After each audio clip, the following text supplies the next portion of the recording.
Here are the 3 reasons that we are not in the housing bubble that everyone is claiming we are. This is not like 2008. That is true, and I'm going to tell you why. First off, inventory. This has been something that everybody's been talking about recently, and I don't see us getting out of this issue anytime soon. No. We are structurally underbuilt as a country. What does that mean?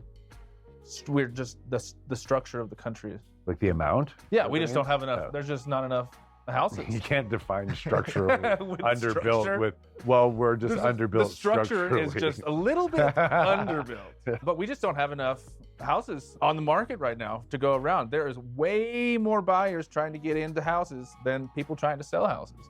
And that are being built even. Yeah, and are being built. We can't like outbuild what we've got going on right now. And I really don't see this happening until interest rates start coming down again, because people that want to sell also have to buy. And they're not going to be wanting to buy unless they have to, a lot of times. But it's also crazy because interest rates come down, and what is going to happen? It's going to start climbing again. That was like, not a pop, by the way. This little no, motion it's just not like, a pop. it's like an expand. And like, look, is it overvalued?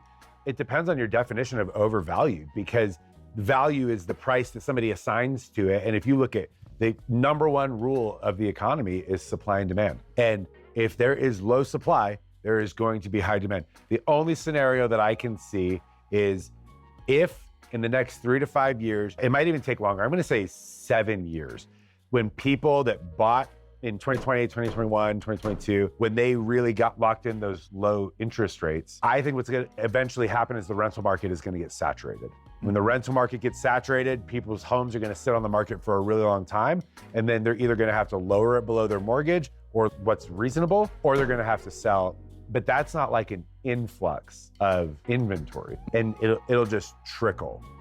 Same thing with, I think, some of the second homes, people that were trying to do Airbnbs and things like that. But the inventory issue, I cannot fathom any other ways that it gets fixed.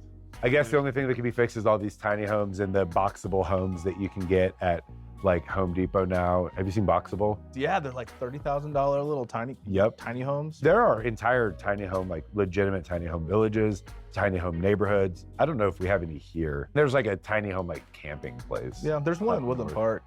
A tiny home land? Yeah, a little tiny home community. That is like a temporary solution, but like that does not fit most people. The other reason, major reason why this is not 2008 and why it's up to this point not classified as a bubble, at least from this angle, is in 2008, there was a lot of subprime lending. Back when he was just a wee lad. I was in 8th grade. I was a little bit older. I remember hearing this story of a big real estate investor, and he was like, I was in a taxi cab in fill-in-the-blank city, and like my taxi driver was just talking about slinging real estate deals.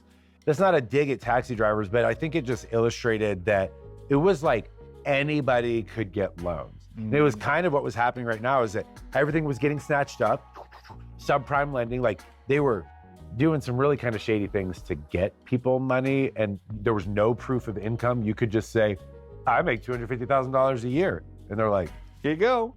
Here's your loan, mister. That, anyway, led to the housing prices going up, but then a bunch of people started defaulting, not making their payments, freaking surprise. Yeah. And then it crashed. That is not happening.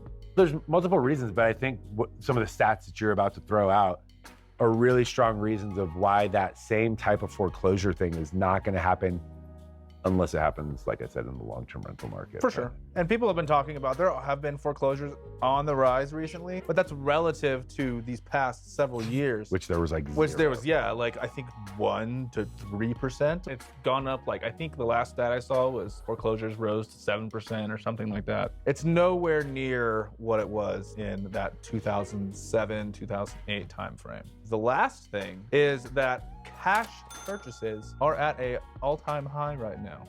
37% of people own their home free and clear.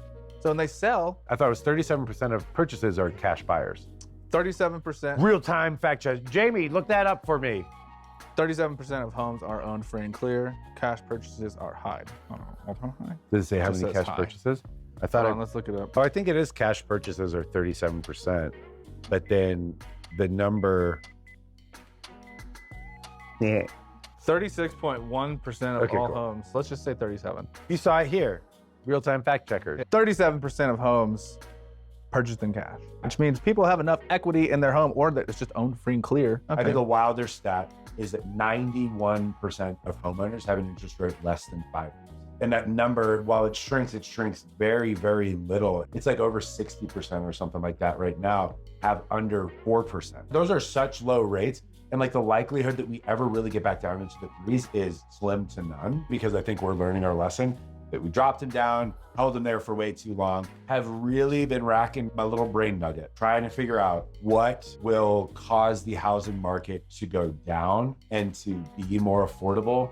They say a recession, but I'm like, the only way that it happens maybe in a recession is if it causes a bunch of buyers to really pull out, because the recession raises all these interest rates, other things that happen during recession. And the debt in America is also unbelievable. Credit card debt, new cars, new boats, like all these types of things. And so like when people start defaulting, the question there usually is, would you rather lose your house or your car? So people will put their money towards their house to not lose the house. So I don't have a crystal ball. I don't know what it is. You might see softening of prices, but all in all, you're not going to see a bubble pop. You heard it here. June, whatever today is, it's just not going to happen. Not happening. Let's go. Bye.